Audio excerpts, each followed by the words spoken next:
What's up, guys? Hope everybody is having a great day. Happy to be back with a very anticipated and requested match pitting me against Garrett from GM Golf. Please do me a big favor and hit the like button and subscribe to my channel if you haven't already, as well as Garrett's channel. It really helps us out. I'll link Garrett's YouTube and Instagram pages in the description so you guys can check them out. With that being said, I'm happy to introduce Garrett as my co-commentator for this episode. Heck yeah, man. Let's freaking go. Today, in this match, we're playing the back nine out at Firekeeper. Obviously, over on my channel, we play the front nine. Saw a little match if you haven't watched that already. But yeah, here we're starting a little dogleg left, par 4. Yeah, this was, it was probably blowing like 20 or 30 mile an hour winds. So you'll see a lot of choke down shots, just trying to keep the ball under the wind. But the good news is you also see a lot of long drives because if the winds turn down, it's definitely going to go pretty far.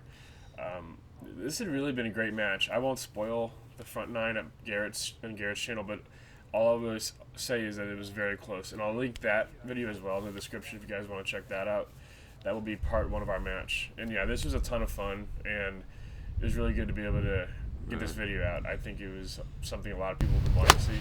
Absolutely. And the huge thing about Firekeeper, it's in Topeka, Kansas, but one of the things about the course is it's just super, super hard. When the wind gets blowing, if we tipped it out, it would have been almost an impossible course. And what Kyle was saying when we were playing was if you had a pro tournament there and they played the tips, which I don't know, tipped out was about 7,700 yards or something. Right around there. And so if you tipped it out with the wind, which was probably gusting up to 25 miles an hour this day, it would have been nearly impossible to shoot anything around par. But we did play at least one tee box up, so that was kind of helpful in this round. But hitting fairways was huge. Yeah, so you guys know that's not my specialty. So I had to hit some shorter clubs off the tee. And no, I mean, this was... And what a great putt here from your boy. A little 3-putt to start. Yeah, that's generally my thing. So I got a power putt to clean up here to win the hole.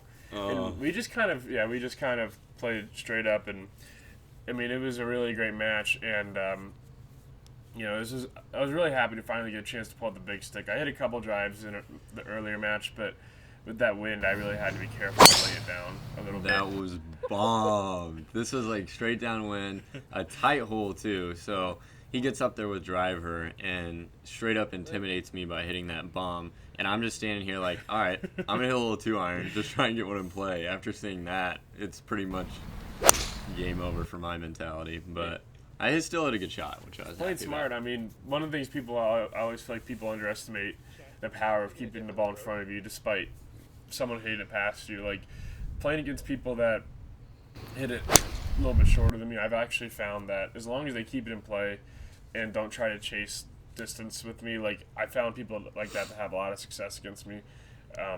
Not just on you can see us driving up to my ball. Yeah, you outdrove me by probably twice as far as I hit it off the tee. But to add what you were just saying, that's one of the things in the beginning matches that I was having with my cousin Micah, was he always hits it so much farther than me, so I would stand up behind him, and mentally I would want to swing harder, but as soon as I just laid back and played my game, started hitting fairways, I've been playing a lot better in our matches against him. So, I mean, that just adds to a lot of what you were just saying. Yeah, dude, Micah was... and after this match, we actually went on to the Firekeeper's range and hit some range balls on my TrackMan with my long drive club, and we got Mike at over 200 ball speed, which is insane. Unreal. I wish we'd been able to get Matt Scharf to hit some too. I think he would have been pretty close to Micah's numbers. I think they would have been about like around the same. Yeah. I mean, Micah used to probably hit it farther than he does now too.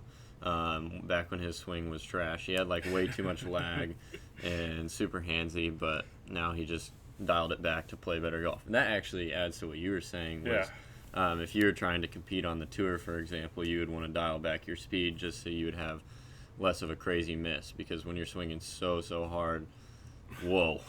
I thought you made that for sure. I was starting to walk it in. That was disappointing, but no, yeah, it was one of those things where, like, and I had to learn this kind of over my career because I was always a longer hitter, and like the power of being able to dial it back and keep it in front of you, as I said earlier when we were playing this hole, it's so critical. And they actually, when we were in the clubhouse between videos, because By the way, we also shot a Wheel of Not Ideal that I'm featured in. I don't know when that's coming out. That should be out on Okay. Thursday. So Thursday. So yeah. it'll be out 2 days from the posting of this video. So definitely check that out when it comes out on Garrett's channel as well. But we were in the clubhouse, kind of taking a break between shooting the Wheel of Not Ideal and then this match, and they showed the scorecard of the winning mini tour guy on the App Store from the tournament they had, and I forget his name, but I don't remember him. I don't think he was a super long hitter, which goes to show how powerful. Because the guy shot like 1600 in this course, which is ridiculous. Crazy. That's like for reference, the course rating is 77.8. Wow. On this course. Yeah. Oh yeah. This course is. So, but really it just goes to show how important it is to keep the ball in front of you. And the front nine was much harder, in my opinion. I think you can see the grass. I mean, you can see the wind, by the way, in those trees. That's kind of what it was like all day. But it seemed like every single shot had grass like surrounding the fairway, like to the point where it was literally probably 5. Why is that going? Yeah, left? if you at this course especially, like if You you can hit see it behind me there. I mean, it was if you hit everywhere. it 15 yards to, I mean sometimes even 5 yards off the fairway, you're losing a ball guaranteed. And let's talk about this rough. I mean, I just hit it like 15 yards. This was some of the thickest rough I've ever played. And I was- just came from Colonial, which was where they had the last PGA Tour event, and I thought that rough was extremely thick. But then we play here, and I was like, it didn't even compare. Dude, this was thick with 3 Cs. Yeah, I mean, a couple this Ks, too. yeah, this was like honestly, you couldn't even really predict how the ball come out. You pretty much had to really just hinge the hell out of your wrists and just really hope that the ball pops out the way you want. Well, here's what I'm gonna say, and you're not from Kansas, and you've never actually played golf. This is literally my first day in Kansas. And Okay. We'll talk about the circumstances that led to us having this match because it was actually insane. It actually was crazy, but one of the things I'm going to say is I am used to rough like this from Kansas because a lot of the local nice courses in Kansas City have the exact same rough. So you get used to it with time. It's like anything. If you play in Bermuda rough, you're going to get used to it. If you putt on Bermuda greens, you're going to get used to it. So yeah, I mean, I agree because I played I'd say the best round of my year by a mile was one of my more recent episodes at Firestone Country Club. It was on my way out west from Maryland, and I'm incredibly comfortable with courses that are tree lined, have thick rough, but not like grass that's almost as tall as you. And so like in its primary defense was trees and it being long, and I shot a 70 from 7,400, and it was which by is far crazy good. It was definitely the best round I've had all year by a mile, and I'm just comfortable with that. And so I think it's so important to pick, especially if like you're a junior golfer or a tour pro, and you have options with where you're playing. It's important to pick courses that you're comfortable with.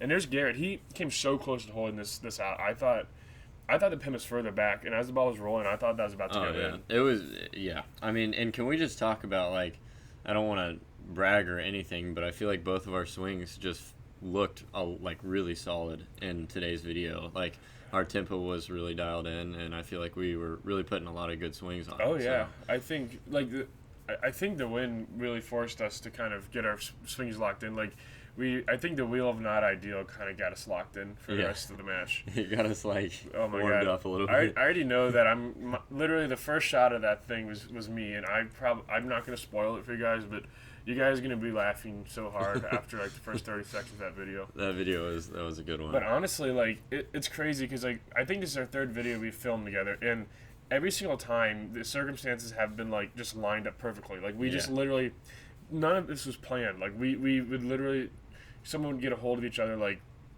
2 or 3 days out, maybe not even that, like maybe even a day. The story of this is crazy. So I guess it starts on my side. I was scrolling through YouTube and I saw Kyle's latest video where he shot 70. Mm-hmm. And I just like started watching that or whatever and gave you a call because I was like, I haven't talked to Kyle in a while. And then I was like, well, might as well see if we can set up a collab while I'm on this phone call. And right when I called you, I was like, what have you been up to? And you were just telling me how you're traveling so much, doing a bunch of YouTube. Yeah. And I mean, you can explain the rest. But. No, yeah, so he called me, I think it was like 2 days ago, and I was at Cog Hill in Chicago. So was it good? I just played and filmed there. That episode should be out by now, because this video will be going up Tuesday. So I was playing Cog Hill, and then I was getting ready to go to Whistling Straits the next day, which also should be up, and that's the 30,000 subscriber special. So By the way, guys, thanks for subscribing like you did when I talked about that. That was insane. I did not expect to have to make that video so soon, but I'm glad I got to. But no, I was in Chicago. He gave me a call. Keep in mind, he didn't know I was in Chicago. He just saw my Firestone video and said, "Oh, he's kind of coming out west." And so I'm on my way to Oregon to do some videos with a resort out there, and so I'm kind of on a travel schedule, but we started talking, and he's like, yeah, and I was like, I assumed you were in Kansas. I knew you lived in Kansas, but I figured you were probably somewhere else filming with the crew, and so I was like, well, I'm in Chicago. I'm going out west. I'm supposed to be going through Iowa, and so he's like, well, dude, I'm in Kansas, and so I was just like, well, I can literally just go like 50, 60 miles south of my travel intentions, and we'll be right in the same city. We'll be in town for a day to film, and yeah, it's crazy how that worked out. But like, also to give some perspective behind the scenes, I've actually never really done many of these commentary things, but I'm actually loving it. The thing about today though was Kyle came down the night before, got a hotel, and we drove an hour to this course, Firekeeper, an hour away from my house, and we started filming about 11:30 and stopped at dark, and did not take but a 5-minute break to eat a tiny bit of food, and we were dehydrated. So all of these videos were a grind, but we knew that, like, or especially with Kyle and I's crazy schedules, it's tough for us to really get a long period of time where we can meet up and film a bunch. So we had to take advantage. We've been able to get 3 videos together. To me, that's absolutely just like insane. Like, I feel like unless there was the effort we've put into meeting together, meaning like how things have lined up. If we were unlucky, it very possibly could have been a situation where we haven't done a video yet together. Right. Like I'll also link the other 2 videos we did together in the description. I think one was we were hitting bombs at night, at what was it, like North Palm Beach Country Club. And we played an alternate shot at North Palm. Yeah, and those 2 videos, like, they were filmed very, very far apart. Yeah. We just happened to like be in town at the same time, like literally, where it would be like a day or 2 of room for air, and we just kind of were able to get out and do something real fast. And that's the thing about these videos; these are all thrown together like the last minute, and we just kind of go like. So it's pretty cool to see how they've all turned out. I mean, and the crazy thing is, even though we spent about 2 or 3 hours shooting the Wheel of Not Ideal in the morning, and as you said, a quick, not even lunch, quite frankly. There's the rough. That's what we were facing all day long. Crazy. And foot off the fairway in that kind of rough. And basically, so we did the Wheel of Not Ideal. Then we did this, and this took like 5 hours. It was a grind to film this, and it was like 95 degrees outside. Yeah. And then on top of that, as I mentioned earlier, we went and did a long drive session at the range, and Garrett got to over 120 miles an hour club speed. I was able to push him, see what he could get to with my long drive club.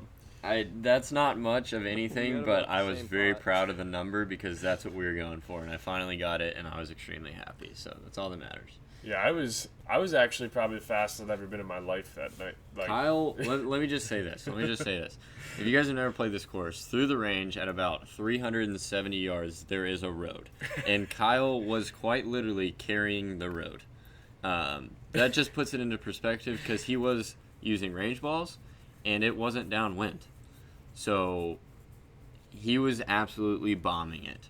And you got up to what, 130 or 140 or 153.5? I think my highest was like 153.4 club speed and 226 like 1 ball speed with the range balls. With a range ball. Dude, I was so angry at myself. I always have competition balls on hand, just in case like I want to hit a couple too. My numbers are with competition balls because, as I'm sure as you guys could assume, competition long drive balls are going to be faster than range balls. Right. And I was so annoyed at myself because like I was probably fast enough to set an all-time personal best, and I just didn't have any with me because again we this was so unplanned that it was like a rush job to throw it all together. Right. And like I drove like 7 or 8 hours and got to my hotel at like 11 Okay, PM. can we just talk about something that I guarantee you Kyle will probably never tell you guys, or maybe he does, I'm not sure. We got done filming yesterday after 9 hours in the grind of the heat, as we already just said. He gets back to his hotel at around 10, edits, and literally goes to sleep at 7 a.m., wakes up at 9, comes over to my house, puts all this video together, and then now we're doing this commentary. So Kyle's running on 2 hours of sleep and 9 hours of straight filming in the heat. That is some things that people just don't really see behind the scenes. Like, I was telling Kyle, when I started YouTube, I did 90 uploads in 90 days. And that was like the hardest segment of my life. I was going through college and stuff like that. So like that's just a little behind the scenes of what it takes to edit. And Kyle's grinding right now, and it's awesome to see. It's just it gives me I have a lot of respect for guys like Garrett and guys that are in the YouTube game that are, really doing well, because, with the long drive season kind of being on hold, this was something I planned on doing after the World Championship is over this year.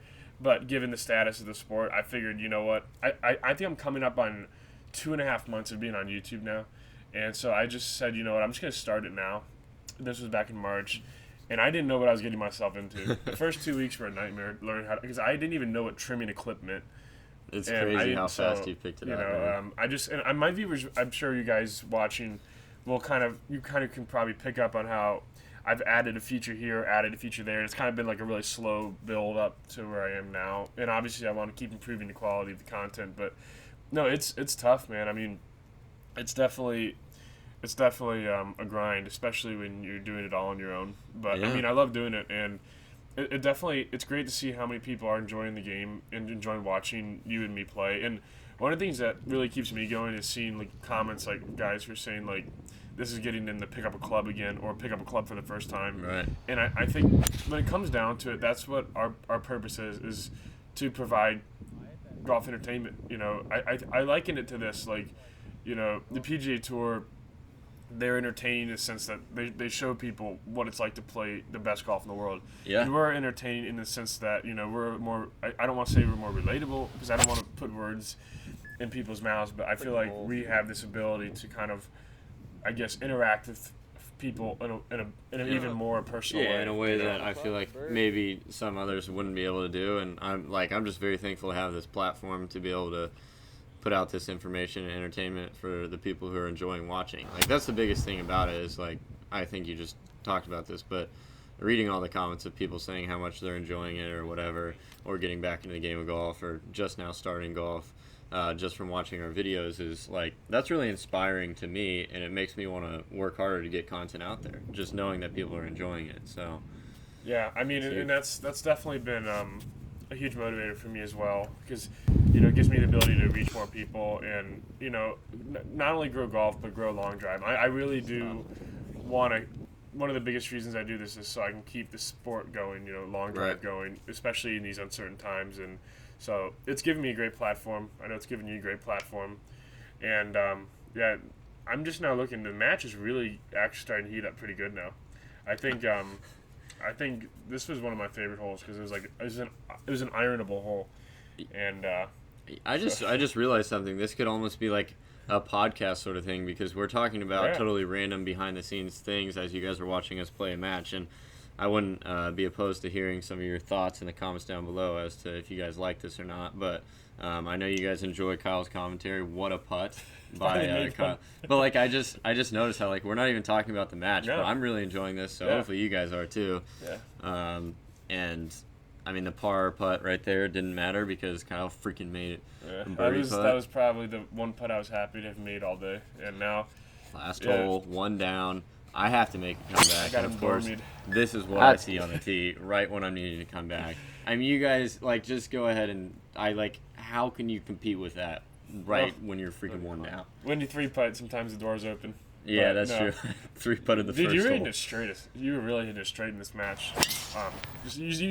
You can't hear the audio because I lowered the sound so you can hear a commentary. But he said, "I'm gonna hit this cut. I'm gonna hit a cut up the center," and that was literally pretty much exactly what he did. So I was pretty impressed. We honestly and if you guys watch my match and whatnot, you guys don't really have to. But we were both just really better.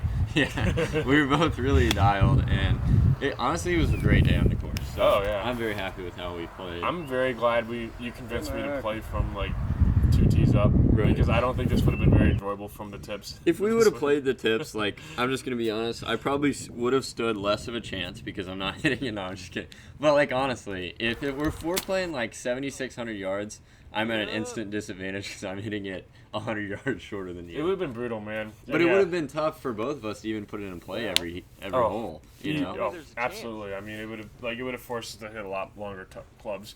And now I have a birdie putt to win the match outright, and so we'll see if we can hold this one. And this has been a good match so far. It's been a great it match. all comes down to this, folks. Yeah. What's gonna happen? Kyle hits a little left to right putt and barely leaves it short in the heart. That was a good putt, though. Honestly, it was right at it. I was actually really getting annoyed because, like, I feel like it's just so hilarious to watch someone who's a long driver leave putts to like 20 feet short. And so Garrett's gonna have a putt to split the match. Well, to extend the match. And so I really need this putt right now. Right now. And wait for the stroke. Boom. The worst possible stroke you could have ever hit. Ever. Yeah, so we'll tap that in, finish the match up with me winning 1-up. And yeah, that was one heck of a match. So I hope you guys really enjoyed this video. It was awesome to have Garrett on. Garrett, I really appreciate you coming on. I think this was an awesome collab. And I think we'll definitely have to do many more in the future. It's awesome to be here, and huge shout out to everyone watching these videos. And if you guys want to hit that like button, that would be very much appreciated, both of us. Hopefully you guys did enjoy this match and the other match. Definitely some close matches, and I feel like there's going to be a lot more in the foreseeable future. If you guys want more like this, definitely let us know in the comments. I'm sure you guys will. And so with that, I hope you guys enjoyed the video. Please like, comment, subscribe, and I will see you all next time.